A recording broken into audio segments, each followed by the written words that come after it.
Kalian tahu nggak sih awal mula dari kolonialisme dan imperialisme?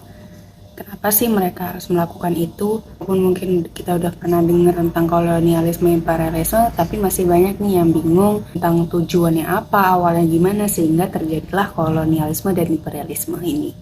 Dan kita akan bahas lengkapnya di video kali ini.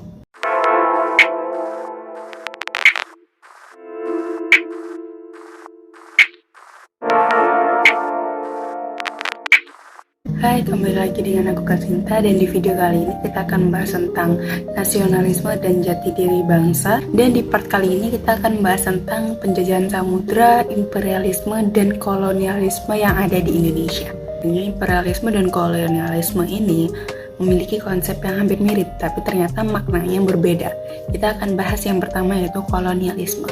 Kolonialisme berasal dari kata kolonia yang artinya tanah permukiman atau tanah jajahan. Jadi kolonialisme adalah upaya untuk memperluas wilayah atau menjajah suatu wilayah. Jadi kolonialisme ini dilakukan oleh negara-negara kuat gitu ya, yang ingin menguras sumber daya alam atau manusia dari suatu tempat pada negara-negara yang menurut mereka itu lemah.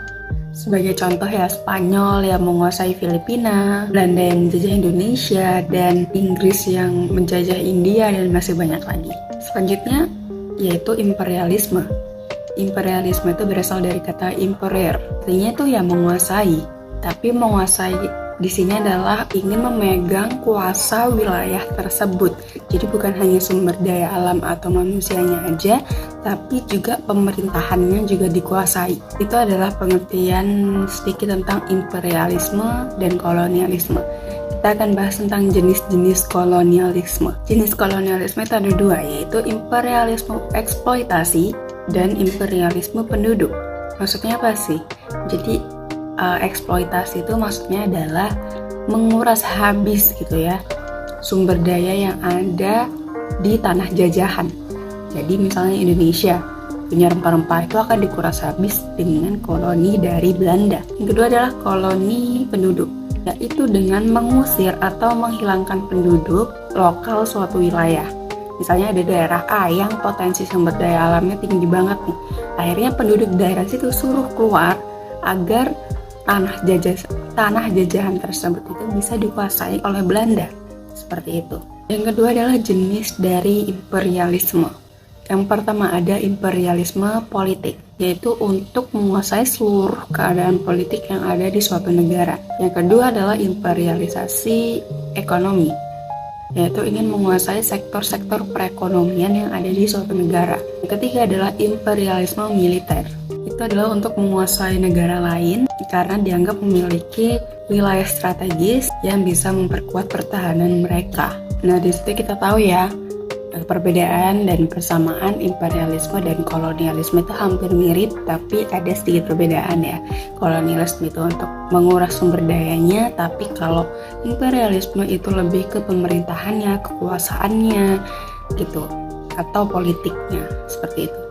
Selanjutnya adalah perubahan masyarakat. Apa sih yang terjadi di Indonesia saat masa penjajahan ini?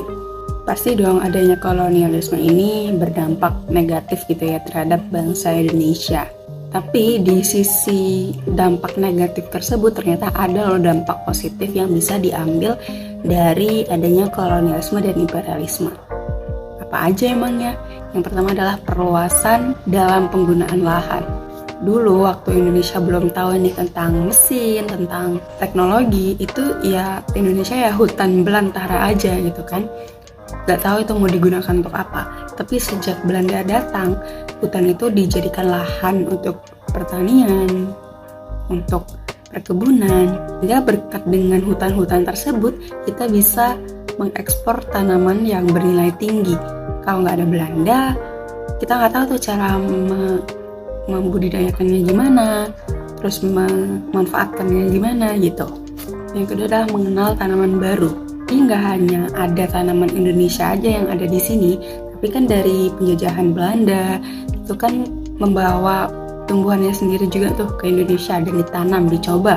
Nah, akhirnya Indonesia sendiri memiliki beragam tanaman yang sebelumnya belum ada di Indonesia. Yang ketiga adalah persebaran penduduk dan urbanisasi. Dulu waktu zaman penjajahan banyak kan masyarakat Jawa gitu kan, karena Jawa itu yang paling padat, dikirim ke wilayah-wilayah seperti Kalimantan, Papua untuk dijadikan tenaga kerja gratis gitu ya. Memang itu berdampak negatif banget sih, tapi ada dampak positifnya. Dengan begitu maka persebaran penduduk itu menjadi merata. Mungkin dulu kalau kita tidak dipaksa seperti itu, Jawa ini bakalan full banget nih ya, bakalan padat. Nah, karena dipindahkan ke pulau-pulau lain sehingga mereka jadinya tersebar tuh, nggak hanya terpusat di Pulau Jawa. Yang keempat adalah ditemukannya tambang-tambang. Ya tadi ya, seperti tadi yang tanaman, kita lebih mengetahui teknologi sehingga tahu untuk menggali tambang itu gimana sih.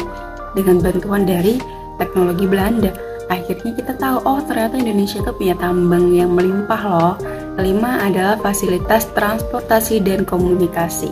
Yang dulunya nggak ada tuh rel kereta api untuk menghubungkan Belanda pengen pindah-pindah, atau pelabuhan yang dibangun untuk akses Belanda untuk pindah-pindah juga, akhirnya terbangunlah tuh rel kereta api, pelabuhan, hingga kita bisa memanfaatkannya sekarang untuk akses transportasi yang lebih maju. Yang keenam adalah akulturasi budaya. Masuknya budaya barat ke Indonesia, kita lebih tahu tentang arsitektur budaya barat gitu ya. Masih banyak rumah-rumah yang mengandung unsur Belanda gitu. Dari pakaiannya, dari bahasanya, teknologinya, agamanya, kita jadi tahu gitu. Kita memiliki perbedaan budaya dengan kita dan kita jadi menambah wawasan lagi. Dan yang terakhir adalah perubahan politik. Dengan adanya Belanda ke sini, kita lebih tahu sistem politik itu gimana sih, gimana caranya memimpin suatu negara untuk menghadapi tantangan-tantangan gitu ya. Dengan adanya Belanda ke sini, maka banyak juga organisasi yang terbentuk untuk memecahkan masalah penjajahan ini. Itu aja untuk pembahasan tentang penjajahan ya, imperialisme, kolonialisme, dan dampak pada perubahan masyarakat Indonesia. Kalau kalian masih ada yang belum jelas, bisa langsung tanyakan di kolom komentar, dan jangan lupa untuk mengerjakan latihan-latihan yang ada di link description box. Okay, that's all for today. Thank you for watching dan see you next time.